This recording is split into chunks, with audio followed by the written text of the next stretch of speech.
when Pastor Johnson asked me to prepare a message for today, I was wondering where should I speak from? And I thought I'll take God's love. But it was taken permanently by my sister Anuja. So,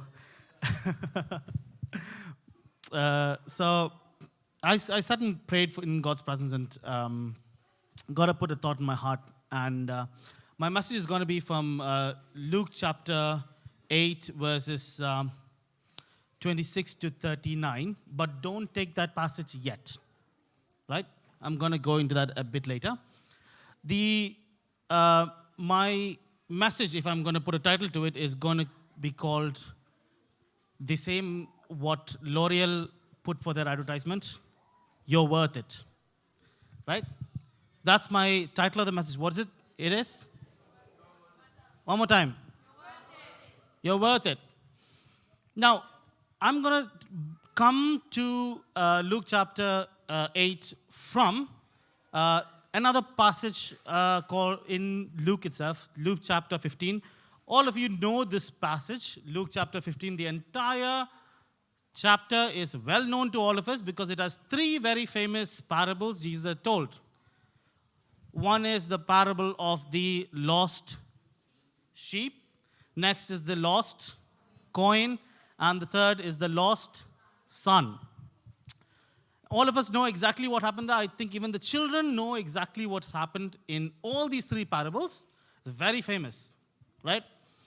Now, we have heard over and over again many preachers speaking about these three very well-known parables, but I'll just share with you what is God's put in my heart, and then we will go to Luke chapter 8. Now, when we start with Luke chapter 15, you see that it starts with Jesus sitting down with a couple of people, and the tax collectors, the second verse says, the tax collectors and the Pharisees and the scribes complaining, saying, this man receives sinners and eats with them. Now, Jesus is in a setting where he's sitting with a couple of people, but the value of these people he's sitting with, or the worth of these people he's sitting with, has been decided permanently by people who are considered really high ranking in the church. Right? The people who are very famous, you can put that verse up, by the way, yes. The people who are really famous and really well known in the church and in the community have already decided the people he's sitting with are sinners, and they are not worth to spend their time with. The people Jesus has already decided to spend his time with have been considered worthless by some already. Now, on understanding this in their hearts, Jesus goes on to say these three parables. The first one says, the first one is the parable of the lost sheep. Now, when we go through this parable, you see, can you go to the next verse? What has, it is very interesting. Jesus starts this. He doesn't give this as a story in the starting. He starts it with saying, what man of you, or in other sense, which one of you? He makes it a very personal story. He doesn't tell it as if, once there was a man who had 100 sheep. No. He says, if it was you who had 100 sheep, what would you do? Right? He goes and makes it very personal. And the next thing that, he says that it is not a shepherd who is losing his one sheep. It's not a caretaker who's losing one sheep. It's the owner of the sheep who's losing one sheep. So the sheep, Jesus later, he tells in another story, he tells about how the sheep or the shepherd or the person who is given wage doesn't have much responsibility. It's not his to care about. But here it is actually the owner of the sheep that loses one sheep. It's very easy to calculate the percentage of this. It's 1 out of 100. It's just 1% of all his wealth he's lost. Just 1%. It's not a great deal that he's losing. Just one. Not significant, right? And yet, the owner of the sheep goes out into all the places that he can find, and he finds his one lost sheep. Now, when he finds that one, there's a huge party. He calls in all his friends and his relatives, and he calls everybody, and he has a party, right? Something else that God spoke to me, is that when, the sheep got lost on its own accord. The sheep just decided to go away, and he got lost, right? It was not the shepherd who pushed the sheep away to get lost. It was the sheep that decided to walk away. And yet, when the sheep got lost and was found, the sheep was not the one to run back home. The owner picks up the sheep, puts it on his shoulder, and walks back home, rejoicing. The sheep doesn't do anything in the act of being reconciled with God or with the rest of the sheep. God does the rest of the work for him, right? Now, when we think about this situation, let's just take this whole thing and we think about, yes, we have strayed from God. I have not been a good boy 2022. Oh my God, God is going to be really angry at me. You see, once the owner finds the sheep, he is rejoicing. Many times, the reason why we don't feel like getting into God's presence is because, or once we, have got that backslidden state in our life, is because we think that God's going to be angry at us. But he is just waiting for you to go back to him so that you can rejoice together. Now, once we, move past this and you get into the next parable, that's the parable of the lost coin, it's even more confusing for me sometimes. The value, so this lady has 10 coins, right? And she loses one.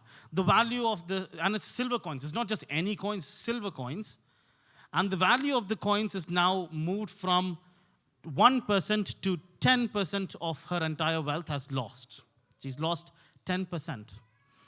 And now she goes searching for this. When she loses it, she searches high and low. She puts on lights in the house. She searches everywhere, sweeping and doing everything. And it's a very intense search that goes on for this one coin that's got lost. And it's not because the coin has done anything. It's just the value the owner has placed on that coin. And I want you to remember that you are worth more than sparrows of the air, more than anything else in the world. And you are searched for diligently by God. Are you ready to be found by him?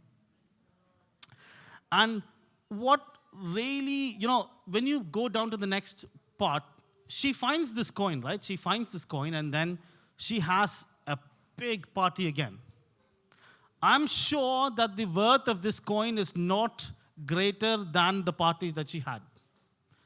She should have spent more money for the party than for this coin, that the coin was worth. But she still does it. Now, coming back to the next parable, which is the most famous parable of the lost son. Now, unlike all the other parables that Jesus started with, the two ones that he said before, both of them he said with suppose, or maybe in your case, you had 100 sheep, or maybe there was a lady. Suppose there was a woman with 10 coins. He starts off this with a specific story, it was very, what do you say? It's a very understood and calculated story that he starts off with. That there was a certain man with 2 sons. And the youngest of this son decides to say to the father, I want half of what is mine, I want it. Right? And when you reach verse 12, you see that the kid goes to his father and said, I want a portion of whatever is mine, I want it now. The father doesn't have an argument, takes off his wealth, divides it into half, and gives it to him. Verse 13, if you go to verse 13, you will see that it was not immediately after the next verse. It's not immediately after he got his wealth that he left home.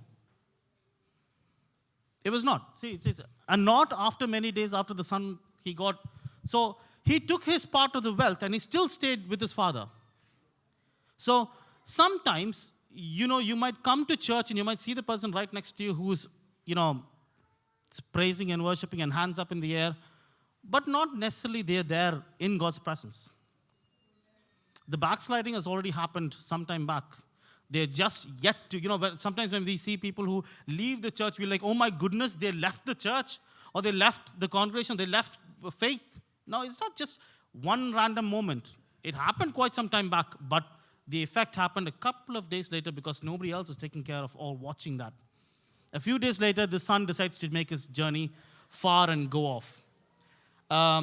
Verse 13, he does not, so as he goes on, this person, this little kid is not prepared for what life has to throw him and is caught up in really good parties. He enjoys himself until everything of his is spent. And you see that there rose a mighty famine in the land and he began to be in want. He began to lose everything and he started wanting or needing things.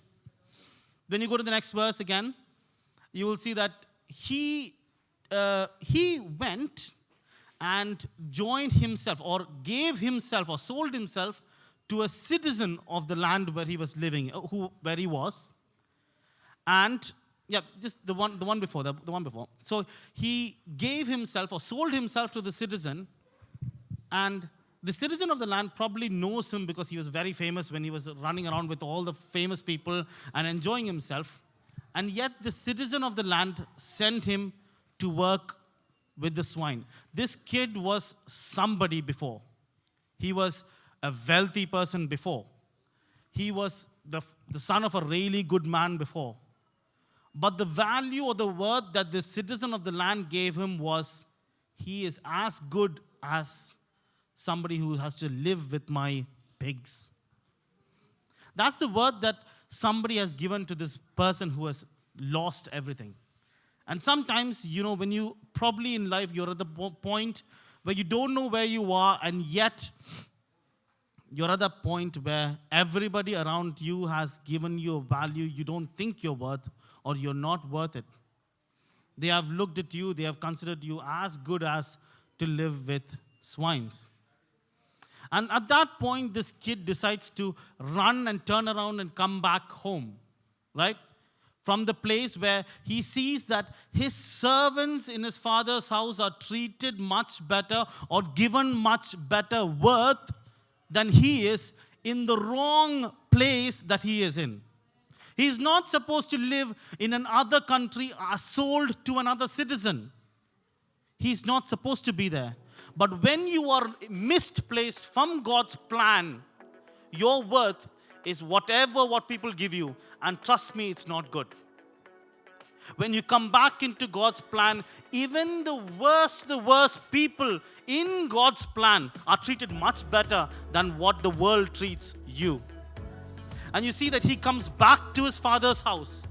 And before even he reaches the father's house, the father, who is supposed to be like, I'm rich, I can sit at home and enjoy my retired life, doesn't sit in that place of rest. He's diligently waiting for his son's return. And as soon as he sees his son far, far away, he runs towards his son and embraces him. And his son says something really interesting. You know what? Dad, I have sinned against God and you, or heaven and you. Please don't call me your son anymore. Consider me one of your servants. The father doesn't answer his question. He doesn't reply to this person's, the son's words. He grabs him and tells his people, get him what he deserves. And he's bought back the worth. He's given back the ring of sonship which he had lost.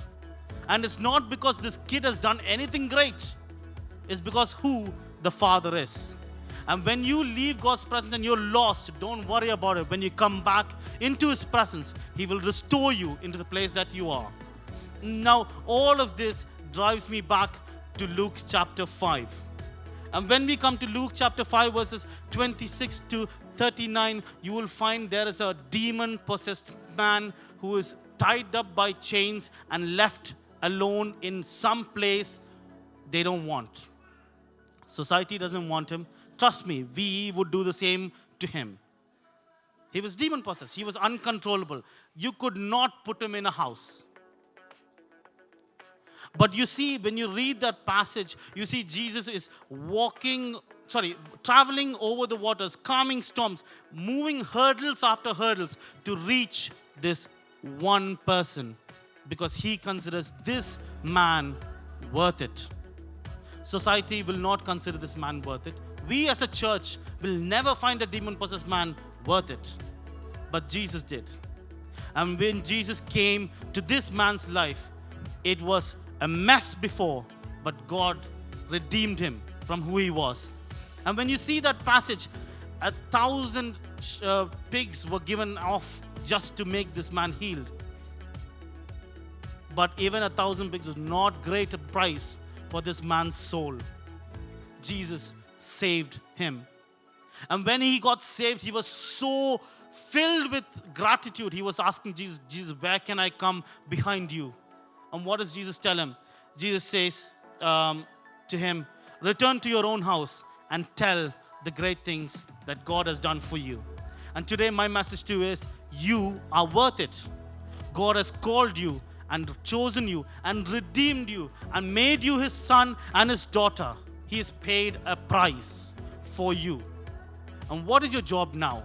And what is your task now?